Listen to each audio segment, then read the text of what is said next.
नमस्ते विद्यार्थी, मेरा नाम माधुरी राजभर और आज जो हम पाठ्य पढ़ने वाले हैं उसका नाम क्या है? मंत्र। मंत्र का है ये दूसरा सीजन है। पहला सीजन में हमने देखा कि किस प्रकार जो है जो डॉक्टर थे उनके जो लड़के हैं जिन्हें सांप पकड़ने का बहुत शौक था, तो उन्होंने जब उनके जब सब दोस्त ने उनके वर्षगांठ पे सांप को देखने की जो इच्छा जागित की, तो उन्होंने अपने सांप को दिखाने के लिए सबको लेके गए। तो चलिए उसके आगे हम क्या होता है तथा क्या किया जाता है वो देखते हैं। तो आप तैयार है विद्यार्थी? तो चलिए। कैलाश पर इस वक्त भूत सवार था। उसने सांप की गर्दन पकड़कर जोर से दबाई, क्योंकि लोग जो कहने लगे कि आपने इस सांप के जो दांत है वो निकाल दिए गए। तो ये सुनकर कैलाश पे क्या हो गया था? एक भूत सवार हो गया था कि नहीं, मैंने जो सांप लिया है उसमें किसी का भी सांप के दांत मैंने निकाले नहीं है, क्योंकि वो लोगों को बताना चाहता था कि मेरी और सांप की दोस्ती इतनी अच्छी हो गई है कि मैं कोई भी सांप को, कोई भी चीज को हम पकड़ के अच्छी तरह से रख सकते हैं, मेरा कोई कुछ बिगाड़ सकता नहीं है। और उसे उस चीज का भूत सवार हो गया था लोगों को दिखाने का। तो उसने सांप की गर्दन पकड़कर जोर से दबाई और उसी समय उसने सांप की जो गर्दन है वो पकड़कर जोर से दबाई, इतनी जोर से कि उसका मुंह लाल हो गया। और इतनी जोर से सांप का जो मुंह था इतनी जोर से दबाया कि उसका मुंह जो था वो एकदम लाल हो गया।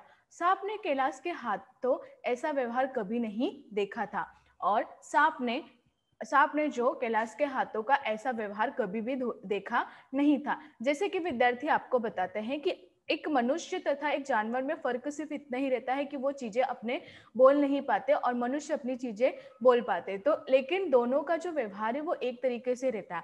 आप मनुष्य को भी प्रेम दोगे तो वो भी तुम्हें बदले में प्रेम ही देगा, वैसे ही आप जानवर को भी प्रेम दोगे तो वो बदले में आपको प्रेम ही देगा। परंतु यहाँ पे जो सांप था, जानवर, उसने कैलाश का कभी भी ऐसा व्यवहार अपने प्रति देखा नहीं था। तो सांप का मुंह एकदम लाल हो गया था। सांप ने कैलाश के हाथों ऐसा व्यवहार कभी नहीं देखा था। उसने सोचा कि आज ये मुझे मार डालना चाहता है और सांप को ऐसा लगा कि आज ये मुझे क्या करना चाहता है विद्यार्थी? मार देना चाहता है। आज ये मुझे मार देना चाहता है। अतः वो आत्मरक्षा के लिए तैयार हो गया और अतः वो आत्मरक्षा मतलब खुद की रक्षा के लिए क्या हो गया? तैयार होगा, तत्पर हो गया कि उसे ऐसा प्रतीत होने लग गया कि ये मुझे मारने की कोशिश कर रहा है। इसलिए वो अपने बचाव के लिए तथा अपनी रक्षा के लिए कैलाश ने उसकी गर्दन खूब दबाकर मुंह खोल दी। अब कैलाश ने क्या किया कि उसकी गर्दन को एकदम दबाकर उसका मुंह क्या कर दिया? खोल दिया और उसके जहरीले दांत दिखाते हुए बोला। और उसके जो जहरीले दांत थे वो दिखाते हुए उन्होंने बोला, जिन सज्जनों को शक है आकर देख ले। यहाँ पे उन्होंने बोला कि जिन सज्जनों मतलब जिस आदमी या जिस मनुष्य को शक है तो वो खुद यहाँ पर आकर देख ले। आया विश्वास या अभी कुछ शक है? आया विश्वास या अभी कुछ शक है? वो जानवरों के प्रति ऐसा व्यवहार उसने कभी नहीं रखा था, लेकिन जब लोगों ने उस पर उंगली उठाना स्टार्ट किया कैलाश पे, तभी ही उसने ये सब चीजें की। और उसी समय सांप जो था उसे ऐसा प्रतीत होने लग गया कि कहीं ये मुझे मारने की कोशिश तो नहीं कर रहा है, इसलिए उसने आत्मरक्षा करने के लिए थोड़ी सी उदारता ली। यहाँ तक समझा आपको विद्यार्थी? चलिए आगे चलते हैं। मित्रों को दांत दिखाकर कैलाश ने सांप की गर्दन ढीली कर दी। अब मित्रों को क्या किया उसने? कैलाश ने मित्रों को दांत दिखाकर, जो सांप था उसकी दांत दिखाकर कैलाश ने उसकी जो गर्दन है वो ढीली कर दी। सांप क्रोध से पागल हो गया था और इतने में जो सांप था वो क्रोध से एकदम पागल हो गया था, क्योंकि उसने कभी नहीं ये चीज देखी थी, तो इसलिए वो क्रोध से एकदम पागल हो गया था। गर्दन ढीली पड़ते ही उसने फन उठाकर कैलाश की उंगली में जोर से काटा और वहां से भाग निकला। अब बोलते ना, एक सहनशीलता की भी एक समय होता है। एक समय तक, चाहे वो इंसान हो चाहे वो जानवर हो, एक समय तक हम क्या करते हैं? अपने दर्द को सहन करते हैं। जब वो ज्यादा हो जाता है तब वो हम उसका क्या बोलते हैं? अनुरोध करते हैं कि नहीं अब बस हो गया। तो उसी प्रकार जब सांप की गर्दन ढीली कर दी मित्रों को, जब कैलाश ने दांत दिखाकर सांप की गर्दन को ढीली कर दी, तो सांप एकदम क्रोध से मतलब गुस्से से एकदम पागल हो गया था। गर्दन ढीली पड़ते ही उसने फन उठाकर कैलाश की उंगली में जोर से काटा और गर्दन जैसे ढीली पड़ी, उसने क्या किया, फन उठाकर कैलाश की उंगली पे जोर से काटा और वहां से भाग निकला। और वहां से क्या किया विद्यार्थी, वहां से भाग निकला, क्योंकि उसे पता था कि अब मेरी मौत आने वाली है, तो इसलिए वो वहां से भाग गया। कैलाश की उंगली से टप टप खून टपकने लगा। अब सांप ने तो कैलाश को काट दिया, अब कैलाश क्या करे, तो देखा कि उसकी उंगलियों से टप टप खून की धारा बहने लगी। उसने जोर से उंगली दबा ली और कमरे की तरफ भागा। उसने क्या किया, जोर से उंगली दबाई और सीधा कमरे की ओर भागा। तुरंत ही एक जड़ी पीसकर लगाई, और तुरंत ही क्या किया उसने, एक जड़ी जो सापू की जड़ी थी वो पीसकर उसने लगाई। मित्रों में हलचल मच गई, डॉक्टर साहब घबरा गए। अब जो मित्र थे उनमें एकदम हलचल मच गई, क्योंकि वो एक तो सांप भी भाग गया, कहाँ गया है वो पता नहीं, और यहाँ पे कैलाश की उंगली में सांप ने काट लिया था। डॉक्टर साहब ने चीरा लगाने को कहा, लेकिन कैलाश को जड़ी पर पूरा विश्वास था। अब डॉक्टर साहब थे तो उसने अपने हिसाब से चीरा लगाने के लिए किया, परंतु कैलाश जो था उसे जड़ी पर पूर्ण विश्वास था कि नहीं, ये जड़ी काम आ ही जाएगी। तो चलिए विद्यार्थी आगे चलते हैं। अब आप यहाँ पे देखते होंगे कि हम देखेंगे आगे कि ये चित्र किसके लिए दिया गया है, ये हम देखेंगे, परंतु मैंने ये चित्र यहाँ पे लगा दिया है। आपको ये चित्र देख के ही पता चल गया रहेगा कि ये डॉक्टर साहब, ये उनकी पत्नी है, और ये वो वृद्ध है जिसके बच्चे को डॉक्टर जी ने देखने के लिए मना कर दिया था, और जिसकी वजह से उनका 7 साल के लड़के का मृत्यु हो चुकी है। तो यहाँ पे हम आगे इनकी स्टोरी देखेंगे कि ये किस हाल में है, तथा किस चीज के लिए उनको यहाँ पर रखा है, तथा किस चीज के लिए वो यहाँ पर थे और क्या करने आए थे। तो चलिए, अब तैयार है, चलिए। एक ही मिनट में कैलाश की आंखें झपकने लगी। अब सांप काटते हैं तो बोलते हैं कि मनुष्य को सोना नहीं देना चाहिए। तो यहाँ पे एक ही मिनट में क्या हो गया था, कैलाश की आंखें झपकने, मतलब उसे नींद आ रही थी ऐसा प्रतीत होने लगा था। होठों पर नीलापन दौड़ने लगा था, और उसकी होठों पर नीलापन मतलब जो होठ है वो नीलापन होने लगा था। यहाँ तक कि वह खड़ा भी नहीं रह सका, और यहाँ तक कि हो गया था कि उसके शरीर में ऐसा प्रतीत हो रहा था कि जान ही नहीं है, और वो खड़ा ही नहीं हो पा रहा था। फर्श पर बैठ गया, और वो फर्श पर बैठ गया।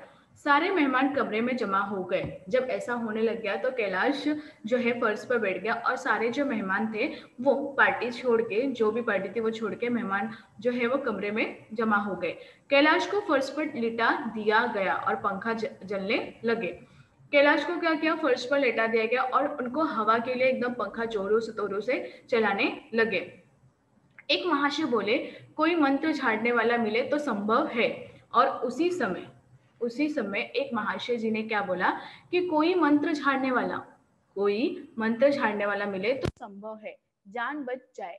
तो उन्होंने बोला कोई मंत्र झाड़ने वाला मिलेगा तो संभव है जान बच जाएगी। एक मंत्र झाड़ने वाला आया भी, मगर कैलाश की सूरत देखकर उसे मंत्र चलाने की हिम्मत न पड़ी। उसी समय एक मंत्र झाड़ने वाला आया, जो सांपों का जो मंत्र होता है वो झाड़ने वाला आया, परंतु कैलाश की सूरत मतलब कैलाश का मुख देखकर उसे मंत्र चलाने की हिम्मत ना पड़ी, उसे वापस मंत्र चलाने की हिम्मत ना पड़ी। वो बोला अब क्या हो सकता है, और वो बोला अब क्या हो सकता है सरकार, जो कुछ होना था वो हो चुका। घर के सभी लोग रोने लग गए, और उसी समय उसने हिम्मत न पड़ी और बोला अब क्या हो सकता है। तो उन्होंने बोला सरकार, जो कुछ होना था अब हो चुका। घर के सभी लोग वहां पर जोर जोर से रोने लगे, क्योंकि उन्हें ऐसा लग गया था कि जिस तरह जो मंत्र पढ़ने वाला ने बोल दिया कि अब जो होने वाला था वो हो चुका है, तो उन्हें ऐसा प्रतीत हो चुका था कि अब नहीं कुछ हो सकता है। तो चलिए आगे चलते हैं। अब यहाँ पे देखो बहुत चीजें हुई, लेकिन किसी ने कुछ बोला नहीं। अब यहाँ पे देखते, शहर से कई मील दूर एक छोटे से घर में एक बूढ़ा और बुढ़िया अंगीठी के सामने बैठे जाड़े की रात काट रहे थे।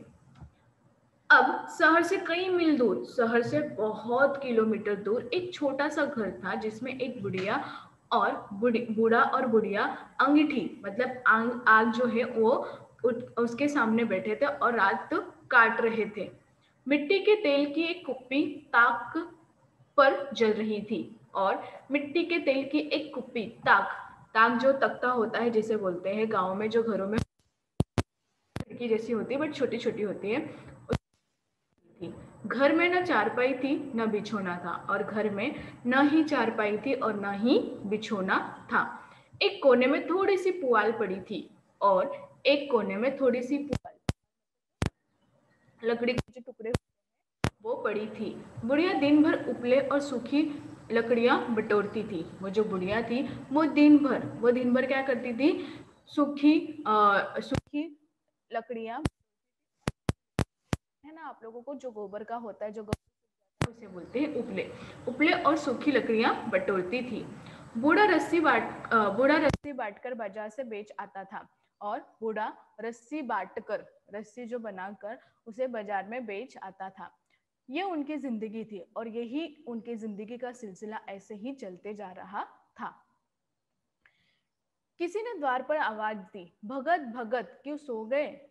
और उसी समय किसी ने द्वार पर आवाज दी, भगत भगत क्यों सो गए? जरा किवाड़ खोलो। जरा किवाड़, किवाड़ मतलब दरवाजा, दरवाजा खोलो। भगत ने उठकर किवाड़ खोल दिया। एक आदमी अंदर आकर कहा, कुछ सुना? और भगत ने क्या किया, जो आवाज सुनाई दी तो भगत ने उठकर किवाड़ जो है वो खोल दिया। और उसी समय एक आदमी ने अंदर आकर कहा, कुछ सुना? कुछ सुना क्या? तो चलिए क्या सुना है देखते हैं। डॉक्टर चड्ढा के लड़के को सांप ने काट लिया है। और उन्होंने बोला, कुछ सुना है? तो इन्होंने बोला, क्या? डॉक्टर चड्ढा, ये वही डॉक्टर चड्ढा है, समझ गए ना आप? हाँ, ये वही डॉक्टर चड्ढा है जिन्होंने उनके बेटों की जान नहीं बचाई थी, उन्हें देखा तक नहीं थी, सांप काट लिया। तुम चाहो तो चले जाओ, आदमी बन जाओगे, खूब पैसा मिलेगा। और यहाँ पे उन्होंने बोला कि तुम चाहो तो चले जाओ, तुम अगर चाहोगे तो चले जाओ, आदमी बन जाओगे, तुम्हें बहुत पैसा मिलेगा। बूढ़े ने कठोर भाव से सिर हिलाकर कहा, मैं नहीं जाता, क्योंकि उसे अपने बेटे की याद आ गई। और उसी समय बूढ़े ने बहुत कठोर स्वर में, मतलब उसे जाना चाहिए था परंतु बहुत कठोर स्वर में उन्हें भाव से सिर हिलाकर कहा, मैं नहीं जाता, मेरी बला से मरे, मैं उस डॉक्टर को खूब जानता हूँ। और उन्होंने बोला, मेरी बला से मरे, मैं उस डॉक्टर को खूब जानता हूँ। मेरा लड़का अंतिम सांसें गिन रहा था, मैं भैया को लेकर उन्हीं के पास गया था। उन्होंने बोला कि जब मेरा लड़का अंतिम सांस गिन रहा था, मतलब उनका अंतिम जब क्षण था, तो मैं भैया को लेकर उन्हीं के पास गया था। डॉक्टर साहब खेलने जा रहे थे, और उस समय वो डॉक्टर साहब जो है वो खेलने जा रहे थे।